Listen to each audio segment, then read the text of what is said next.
Hello students, welcome to experiencetutor.com. Today's lesson is Physics Class 12th Electrostatics Part 8.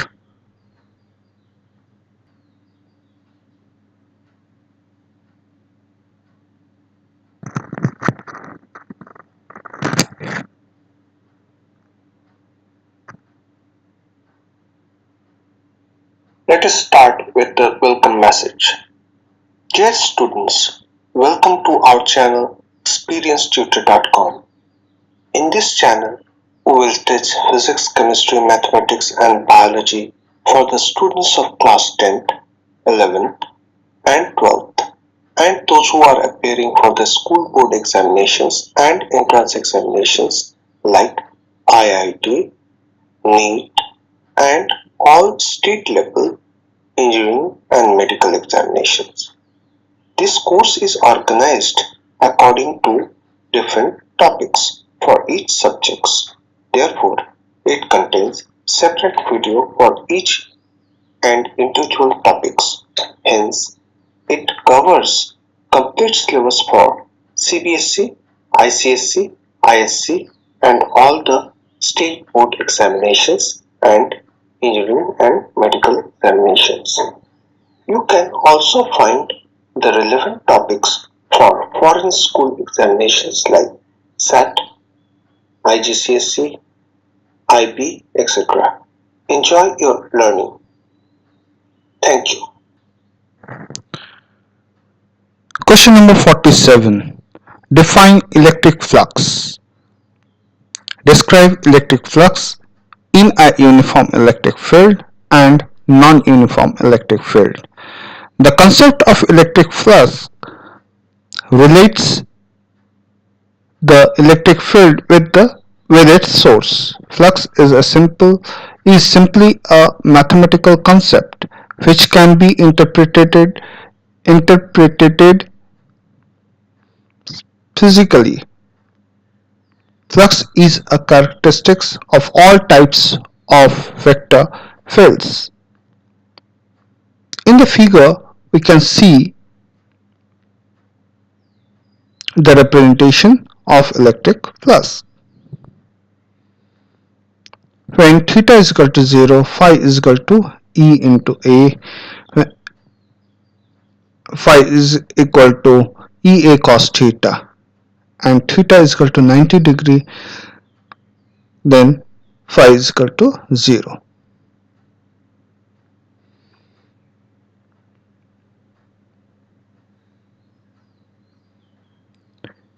Electric flux is a quantity proportional to the number of electric field lines passing through surface.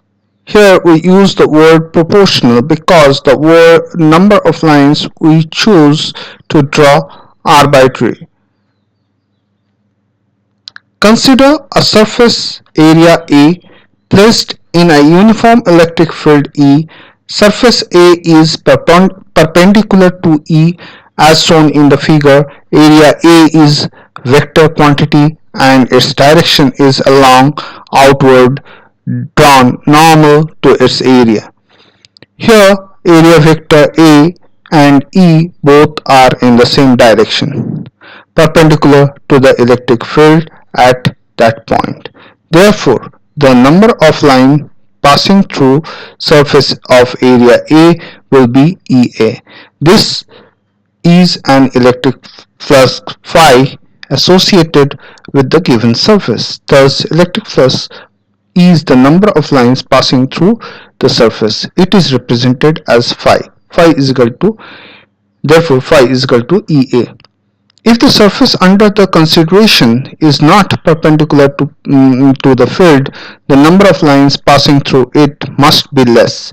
As shown in the figure, if the surface area A is making an angle theta with the direction of the electric field E, then determine the electric flux linked with the surface. We have to consider A cos theta component of the A parallel and anti-parallel to the electric field. Hence, electric flux linked with surface is phi is equal to Ea cos theta. In the vector form, phi is equal to E dot A. Electric flux is the scalar quantity. Its SI unit is Newton meter square per coulomb, or Vm. From equation 1.10.2, it's clear that flux can be positive, negative, or zero if the surface is parallel to the electric field, then A is perpendicular to E. Hence, the flux linked with the surface will be phi is equal to Ea cos 90 degree is equal to 0. For 90, for theta is less than 90, flux is positive and theta is greater than 90, it is negative. If the field lines are entering in the closed surface, then flux linked with the surface is considered to be negative. And if the field lines are leaving the surface, the flux is considered to be positive.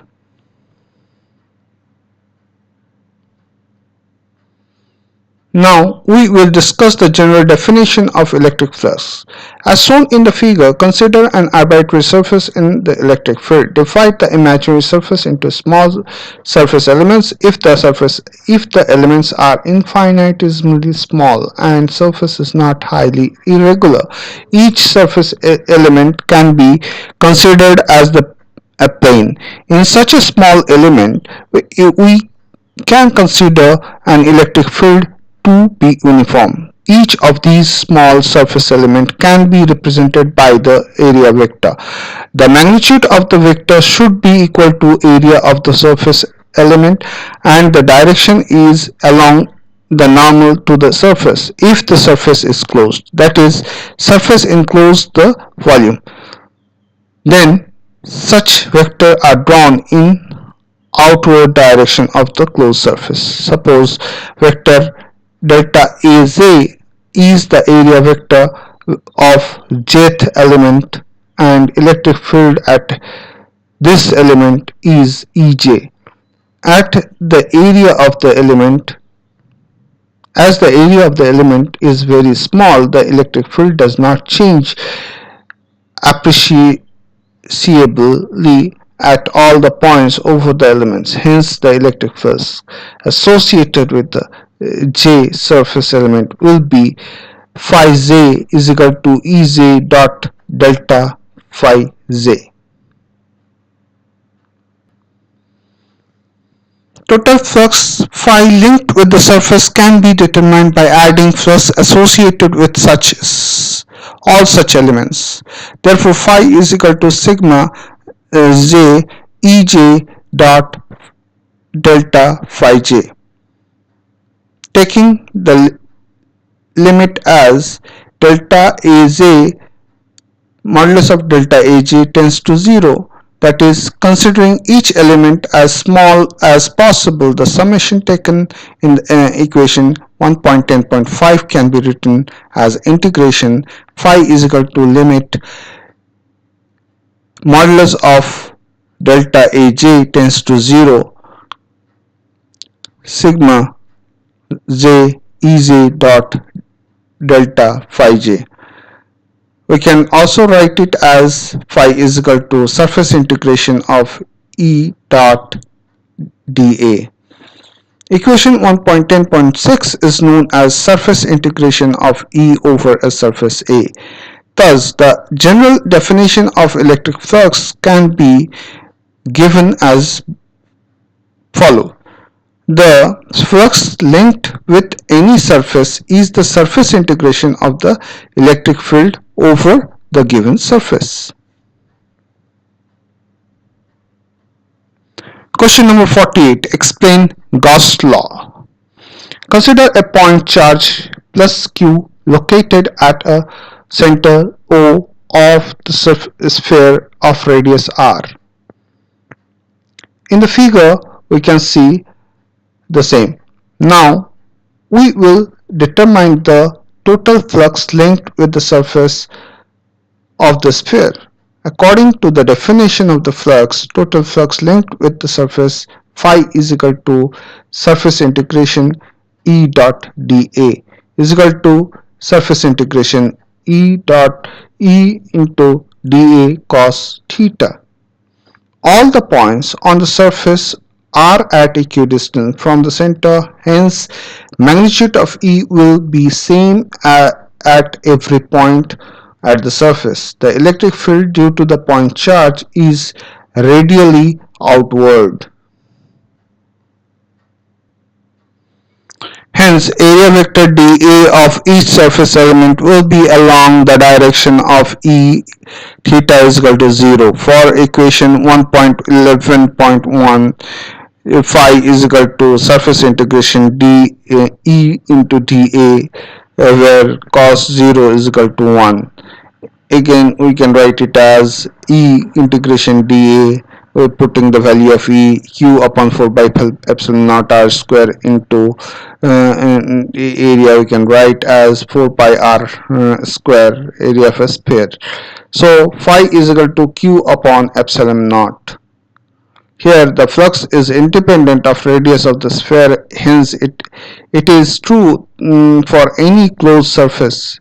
Equation 1.11.2 is the general results of Gauss laws. Gauss law. The total electric flux associated with any closed surface is equal to the ratio of the net electric charge enclosed by the surface to epsilon naught. Flux associated with any closed surface phi is equal to surface integration of E dot dA, which is equal to sigma q upon epsilon naught. The law implies that the total electric flux through a closed surface is zero if no charge is enclosed by the surface.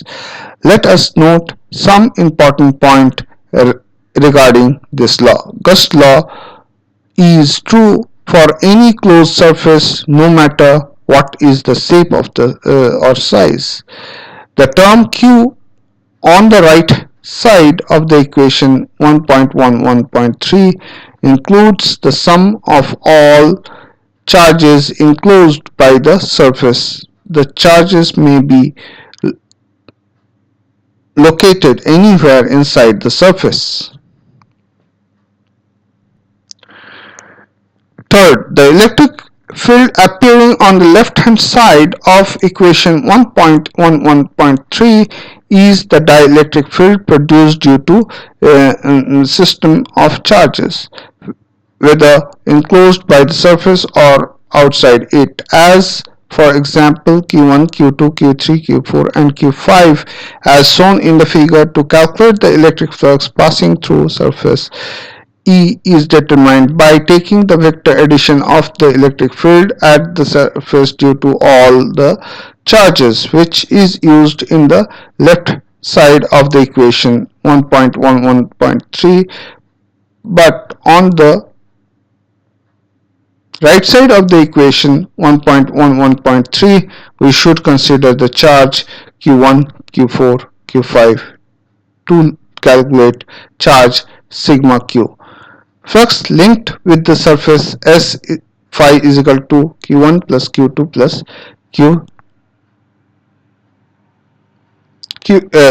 phi is equal to Q2 plus Q4 plus Q5 upon epsilon naught.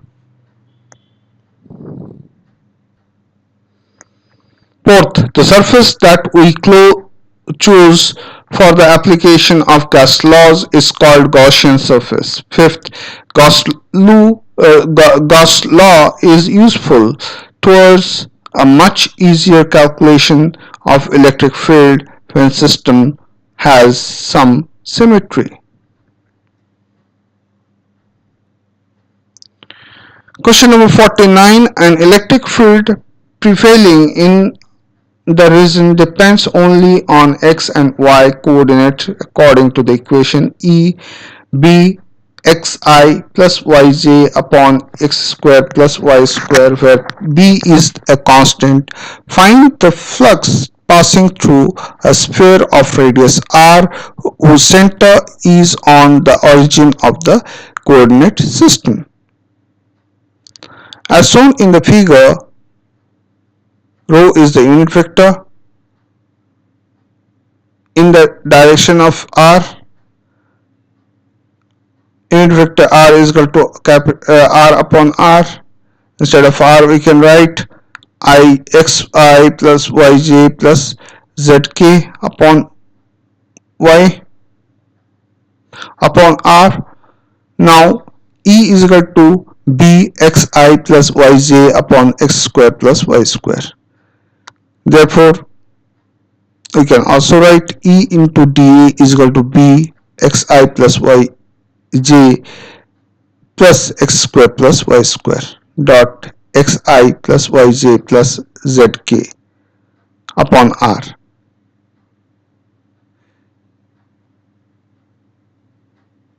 into dA.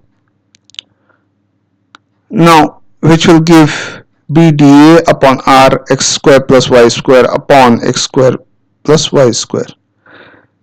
b dA upon r. Integration of E dot dA is equal to b upon r integration dA is equal to b upon r 4 pi r square is equal to 4 pi br. Therefore, phi is equal to 4 pi br.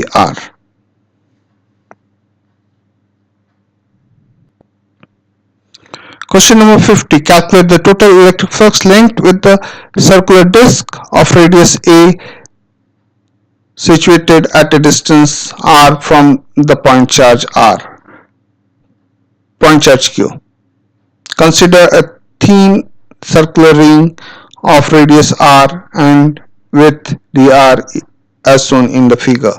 The electric field intensity at some point P on the ring is given by dE modulus of dE is equal to kq upon r square. The area of the ring is dA is equal to 4 pi r dr.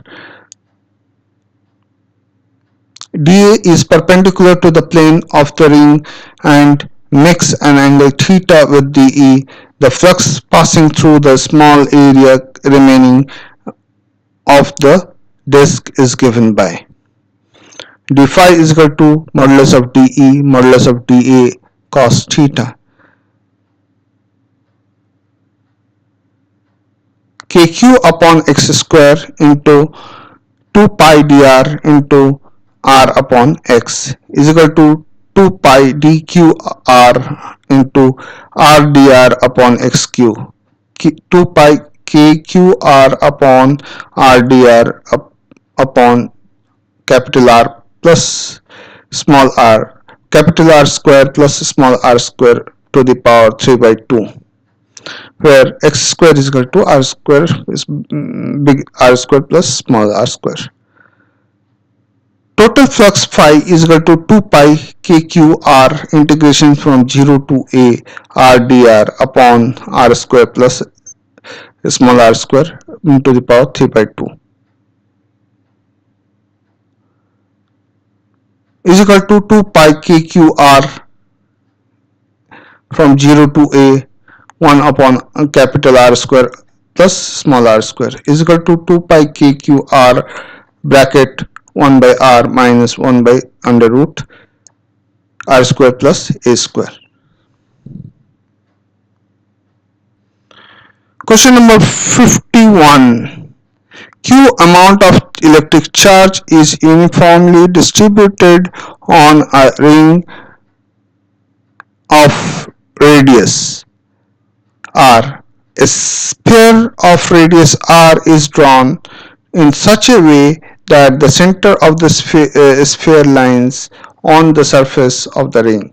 Calculate the electric flux associated with the surface of the sphere.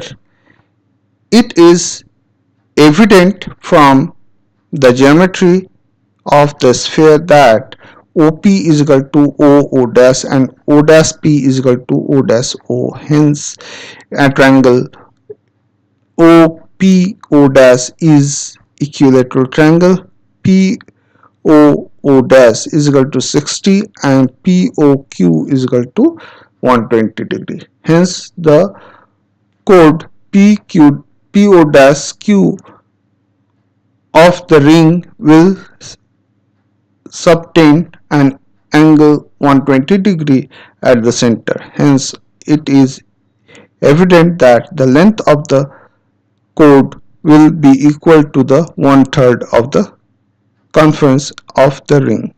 The total charge resident on this chord enclosed by the sphere, which is P O dash Q, will be equal to Q upon 3. From Gauss' law, the total flux passing through the surface of the sphere is equal to Q upon 3 epsilon naught.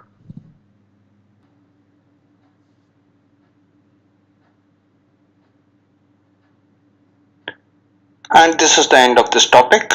If you like this video, please subscribe our channel and give us a like sign. Please click on the bell icon so that you get automatic notification when a new video is uploaded by us. Thank you for watching our channel.